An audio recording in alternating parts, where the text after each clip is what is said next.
3, 2, 1. Selamat pagi buat teman-teman dan selamat pagi untuk ibu dosen. Perkenalkan dari kelompok 2 ingin mempresentasikan hasil diskusi kami yang berjudul Desain dan Pengembangan Strategi Pembelajaran Berbasis Ilmiah. Terlebih dahulu izinkan kami memperkenalkan diri. Perkenalkan, nama saya Clara Anismar Boli Simbolon dengan NPM 242 dan teman-teman saya. Perkenalkan, nama saya Kasus Lurus NPM 248 dan teman saya. Perkenalkan, saya Kasih Junta NPM 255 dan teman saya. Perkenalkan, nama saya Dipa Junta dengan NPM 250 dan teman saya.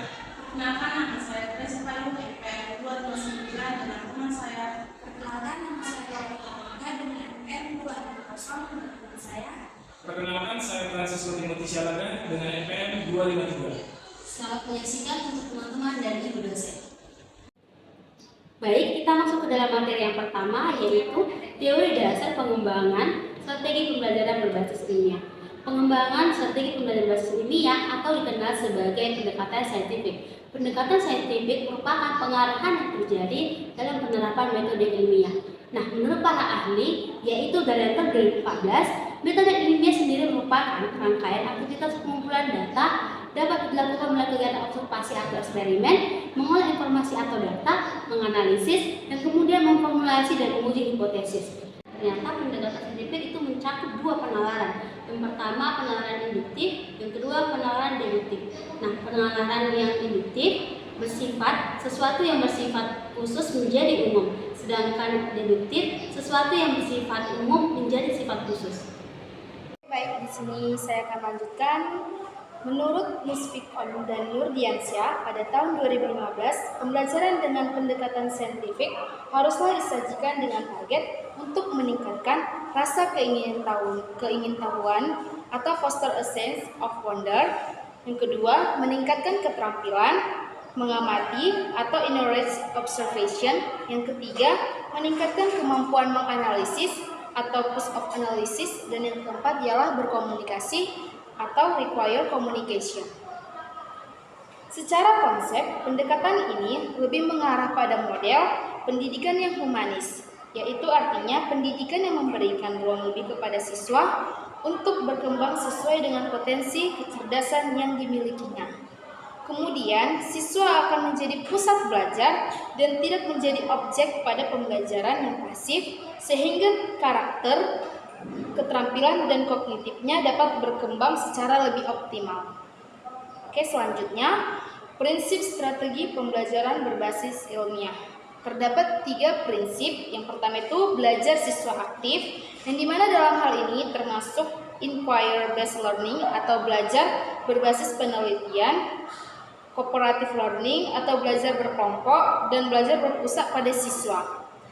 Dan dengan adanya asesmen tersebut, pengukuran kemajuan belajar siswa dapat dibandingkan dengan target-target pencapaian sesuai dengan tujuan pembelajarannya. Oke, yang kedua yaitu keberagaman pendekatan, di mana keberagaman pendekatan ini membawa konsekuensi siswa yang unik dan yang kelompok siswa yang unik tersebut, keunikan dan kompetensi, materi, instruktur, pendekatan, dan metode mengajar. Yang ketiga yaitu metode ilmiah. Metode ilmiah yaitu teknik dalam merumuskan pertanyaan serta menjawabnya melalui kegiatan observasi dan juga melaksanakan program yang dilakukan. Di sini ada pendekatan saintifik yang ke-1, pembelajaran berpusat pada siswa, yang dimana hal ini guru berperan sebagai fasilitator yang memberikan kesempatan untuk siswa supaya terlibat dalam kegiatan observasi,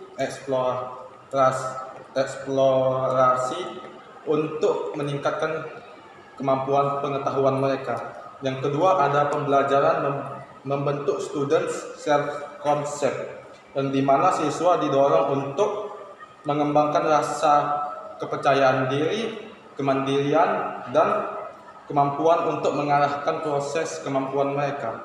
Yang ketiga, ada pembelajaran terhindar dari tribalisme, yang dimana hal ini siswa terlibat dalam aktivitas hands-on, observasi, dan penyelidikan untuk membangun pemahaman yang bermakna. Yang keempat, ada pembelajaran memberikan kesempatan pada siswa untuk mengasimilasi dan mengakomodasi konsep hukum dan prinsip. Kali ini, siswa diberikan kesempatan untuk mengintegrasikan pengetahuan baru dengan pemahaman yang dimiliki untuk yang telah dimiliki. Dan selain itu, siswa juga dapat menyesuaikan struktur kognitifnya mereka untuk menyerap konsep, hukum, dan prinsip yang baru. Yang kelima, ialah pembelajaran mendorong terjadinya peningkatan kemampuan berpikir siswa, yang dimana hal ini siswa didorong untuk mengajukan pertanyaan, mengumpulkan data, menganalisis, dan menyimpulkan. Oleh karena itu, melalui ini aktivitas dapat dilakukan dengan penyelidikan dan pemecahan masalah. Yang keenam, ada pembelajaran meningkatkan motivasi belajar siswa dan motivasi mengajar bagi guru. Yang dimana pembelajaran bagi siswa ini ialah meningkatkan belajar siswa karena melibatkan mereka secara aktif dalam proses pembelajaran. Selain itu, pendekatan ini juga dapat meningkatkan motivasi guru karena untuk memungkinkan mereka untuk menciptakan dan membuat pembelajaran yang lebih menarik dan bermakna. Yang ketujuh itu ialah memberikan kesempatan kepada siswa untuk melatih kemampuan dan komunikasi. Kita tahu siswa memiliki kesempatan. Kita tahu bahwa siswa itu memiliki kesempatan untuk memberikan seperti argumen, pendapat, atau saran mereka di dalam diskusi, presentasi untuk menciptakan komunikasi mereka antara satu sama lain. Di sini yang kedelapan adanya proses validasi terhadap konsep, hukum, dan prinsip yang dikonstruksi siswa dalam struktur kognitifnya, yang dimana proses ini dapat digunakan atau dilakukan melalui pengujian hipotesis, eksperimentasi, atau penalaran logis. Baik, materi selanjutnya yaitu metode dalam strategi pembelajaran berbasis ilmiah. Di sini terdapat beberapa metode yang dapat digunakan dalam strategi pembelajaran berbasis ilmiah. Yang pertama itu ada experiential learning, yang dimana metode ini merupakan pendekatan pembelajaran yang menekankan pada pengalaman langsung dan refleksi. Di sini siswa belajar melalui pengalaman nyata.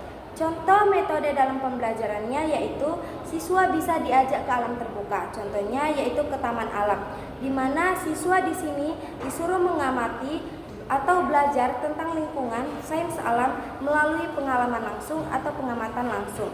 Yang kedua itu ada case studies, yang dimana case studies ini merupakan melibatkan pengumpulan data secara menyeluruh tentang objek atau situasi tertentu.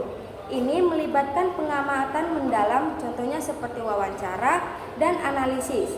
Yang ketiga itu ada collaborative learning, yang dimana metode ini merupakan pendekatan atau pembelajaran yang dimana siswa bekerja sama dalam kelompok untuk mencapai tujuan pembelajaran. Ini melibatkan interaksi antara siswa untuk memungkinkan mereka saling belajar satu sama lain dan membangun pemahaman bersama. Contoh metode pembelajaran ini yaitu bisa diskusi kelompok, yang dimana siswa dibagi menjadi kelompok kecil dan diberi pertanyaan atau pernyataan yang untuk didiskusikan bersama. Mereka bekerja sama untuk mencapai pemahaman yang lebih baik untuk materi tersebut. Yang keempat itu ada discovery learning, yang dimana pendekatan pembelajaran ini siswa secara aktif menemukan atau memahami konsep-konsep baru melalui pengalaman langsung. Misalnya seperti eksperimen atau penyelidikan. Di sini harus dibimbing oleh guru langsung.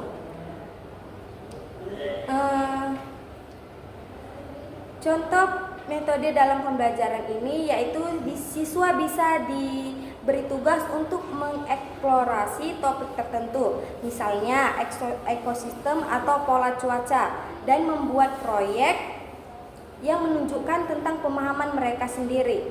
Guru dapat memberikan panduan dan sumber daya yang diperlukannya, namun siswa memiliki kebebasan untuk menggali informasi tersebut sendiri. Selanjutnya yang kelima yaitu simulation based learning, yang dimana pendekatan ini merupakan pendekatan yang memberikan siswa kesempatan untuk mempraktikkan keterampilan yang dipelajari dalam kehidupan nyata. Yang keenam itu ada observasi, yang dimana observasi ini sendiri merupakan teknik penelitian yang melibatkan pengamatan sistematis terhadap fenomena atau objek tertentu tanpa atau campur tangan pengaruh dari pihak yang mengobservasi. Contohnya itu pengamatan aktivitas kelas, yang dimana guru mengamati aktivitas langsung di kelas seperti cara guru memberikan instruksi dan interaksi antara guru dan siswa serta keterlibatan siswa dalam kegiatan pembelajaran. Yang ketujuh itu ada diskusi, yang dimana metode diskusi ini merupakan proses yang dimana sekelompok siswa berbagi pemikiran, pandangan atau pandangan pada suatu topik tertentu dengan tujuan untuk mencapai pemahaman yang lebih dalam atau mencari solusi yang terbaik. Yang kedelapan itu ada metode ceramah. Metode ceramah ini sendiri di mana yaitu cara penyampaian pembelajaran atau pengetahuan dengan cara memberikan langsung atau pembicaraan kepada sekelompok siswa. Baik, selanjutnya saya akan melanjutkan materi tentang langkah-langkah strategi pembelajaran berbasis ilmiah. Ada beberapa diterapkan guru di dalam pembelajaran dengan penggunaan pendekatan saintifik. Yang pertama itu yang A, mengamati merupakan bagian dari kegiatan mengidentifikasikan suatu objek melalui penginderaan, yaitu melalui indera penglihatan, membaca, menyimak, dan indera peraba. Pada saat ini, mengamati suatu objek menggunakan ataupun tidak menggunakan alat bantu sehingga siswa dapat mengidentifikasikan suatu masalah. Yang kedua, B, menanya. Merupakan bagian dari kegiatan yang mengungkapkan suatu hal yang ingin diketahui, baik yang berkenaan dengan objek, peristiwa, maupun suatu proses tertentu. Pertanyaan dapat diajukan secara lisan maupun tulisan dan dapat berupa kalimat pertanyaan atau kalimat hipotensi sehingga siswa dapat merumuskan masalah dan hipotensi tersebut. Yang ketiga itu C, mengumpulkan data. Mengumpulkan data merupakan bagian dari kegiatan mencari informasi sebagian bahan untuk dianalisis dan akan disimpulkan. Kegiatan ini dapat dilakukan dengan membaca buku, observasi lapangan, uji coba, wawancara, sehingga menyebarkan kuesioner sehingga siswa dapat menguji hipotensi yang telah dibuat sebelumnya. Selanjutnya D, mengasosiasi, merupakan kegiatan mengelola data dalam serangkaian aktivitas fisik dan pikiran dengan bantuan peralatan tertentu. Pengolahan data dapat dilakukan dengan berbagai cara seperti klasifikasi, mengurutkan, menghitung, membagi, membandingkan, menyusun data dalam bentuk yang lebih informatif. Selanjutnya, siswa menganalisis data untuk membandingkan atau menentukan hubungan antara data yang telah diolahnya dengan teori yang ada sehingga dapat ditarik suatu kesimpulan.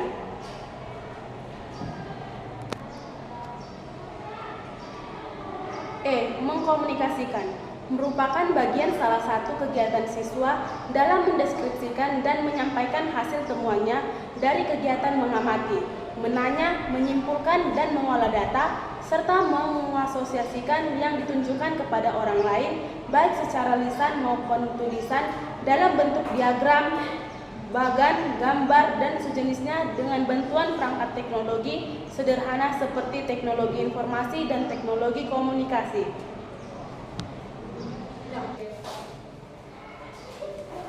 Langkah ilmiah ini diterapkan untuk memberikan ruang lebih kepada peserta didik dalam membangun kemandirian belajar serta mengoptimalkan potensi kecerdasan yang dimiliki. Pendekatan saintifik atau berbasis ilmiah yang dilandasi paradigma konstruktivistik berpusat pada siswa atau student-centered learning dan berorientasi pada kerja kelompok yang diharapkan dapat memaksimalkan proses pembelajaran dan hasil pembelajaran yang lebih maksimal. Baik, sekarang kita masuk contoh di penerapannya. Saya menggunakan pendekatan saintifik di dalam proses pembelajaran dengan topik ilmu pengetahuan alam dengan tujuan pembelajaran. Siswa mampu mendeskripsikan pengelompokan hewan berdasarkan jenis makanannya, habitat, dan ekosistemnya. Oke, baik. Selamat pagi anak-anak. Pagi, Pak. Sudah semangat belajar untuk hari ini? Sebelum kita belajar, Bapak akan meriksa kehadiran kita ya. Dipa, Flora, Adit, Pak. Agnes, Natasha, Lola, Grace. Oke, berarti semua hadir ya. Coba dilihat dulu sekitarnya, apakah ada sampah? Banyak ya. Oke, berarti bagus. Kelas kita hari ini dalam keadaan bersih, jadi kita semangat untuk belajar. Baik. Nah, di sini Bapak akan membawakan materi tentang ilmu pengetahuan alam. Jadi di dalam ilmu pengetahuan alam ini kita akan belajar tentang ekosistem hewan. Jadi Bapak mau nanya, menurut kalian setiap hewan itu sama nggak makanannya? Beda. Contohnya seperti hewan ayam, makanannya apa? Jagung bisa, beras, nasi. Nah, jadi kalau jagung, beras, sama nasi itu cocok nggak untuk dimakan sama lembu atau sapi? Nah, jadi kan antara ayam dan sapi itu makanannya berbeda seperti itu ya anak-anak. Jadi apalah yang membedakan dari setiap jenis atau kelompok hewan? Dari jenis makanannya bisa, dari bentuknya, dari sistem reproduksinya, dari habitatnya atau ekosistemnya. Nah, jadi kalau Bapak tanya, bagaimana kita dapat mengelompokkan hewan berdasarkan kesamaannya? Apa yang sama kira-kira?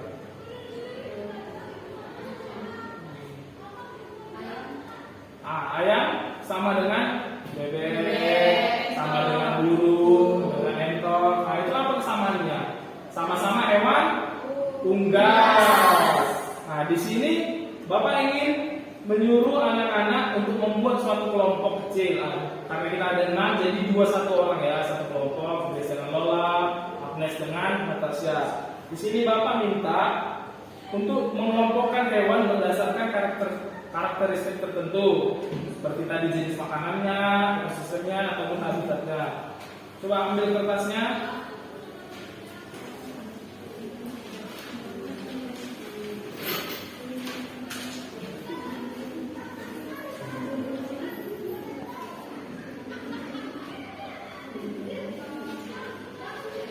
Ya, Pak, kalau bisa dekat dengan forum.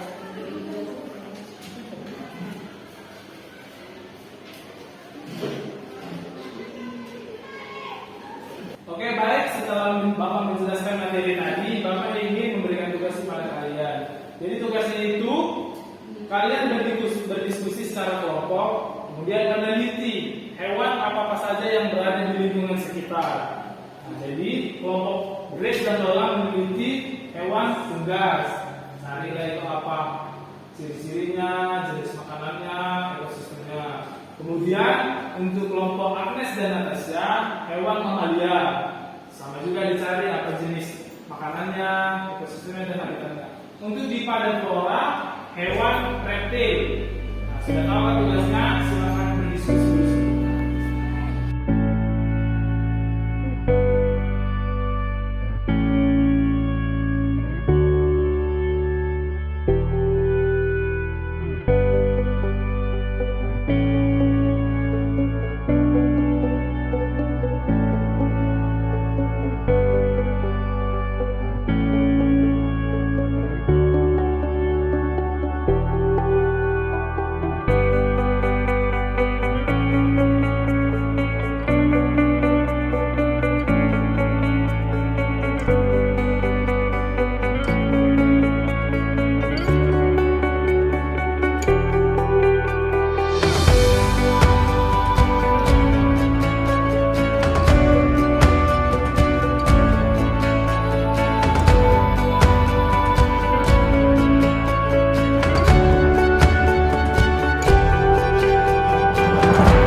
baik kelompok Grace dan Lola.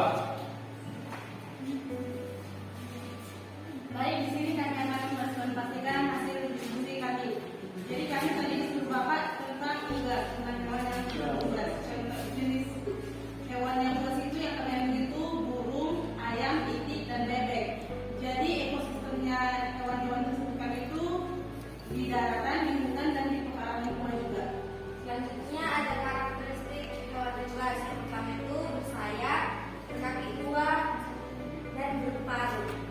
Selanjutnya jenis makanan hewan unggas. Yang pertama itu ada jagung, singkong, dedak, dan daun ubi kayu. Oke, baik, berikan tepuk tangan dulu untuk kelompok Lola dan Grace. Dari kelompok 2 menjelaskan mengenai jenis hewan mamalia, yang dimana contohnya itu yang pertama anjing, yang kedua lembu, yang ketiga kucing, keempat kerbau, yang kelima sapi, dan yang keenam itu hewan tadi. Ciri-ciri omnivora itu apa? Memakan, khas, menyusup, melahirkan. Ya, hewan mamalia ini hidup di darat habitatnya, dan proses reproduksinya itu ialah melahirkan. Oke, baik, kasih tepuk tangan untuk kelompok Agnes dan Natasha. Oke, baik, untuk kelompok terakhir Flora dan Diva, silakan maju ke depan.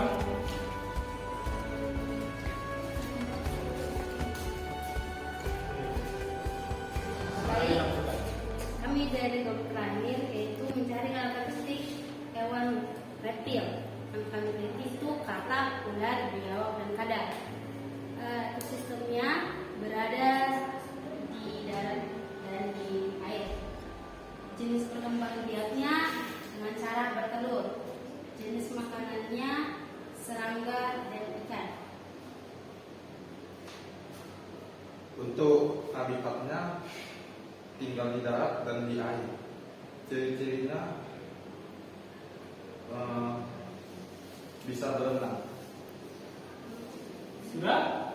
Oke, baik, berikan tepuk tangan untuk kelompok terakhir, silakan duduk Flora dan Diva. Nah, oke, baik, sekarang kita kan sudah mengetahui beberapa jenis hewan seperti hewan reptil, mamalia, dan hewan unggas. Jadi, hewan-hewan tersebut terbagi-bagi melalui jenis makanannya, habitatnya, ekosistemnya. Di sini Bapak akan menampilkan video animasi agar kita lebih tahu atau memahami pengelompokan hewan berdasarkan ekosistemnya. Baik, inilah videonya ya. Oke, baik, karena pembelajaran kita sudah selesai. Untuk meningkatkan pemahaman kita tentang hewan, Bapak akan memberi tugas. Mari catat ya. Carilah dan gambarkan hewan yang ada di sekitar kalian.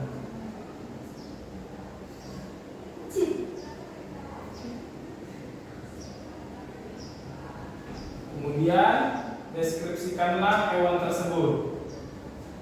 Dikumpul minggu depan di pertemuan selanjutnya. Sudah anak-anak? Oke, baik, itulah akhir dari pembelajaran kita. Ada baiknya kita tutup di dalam doa. Agnes, boleh bawakan dalam doanya?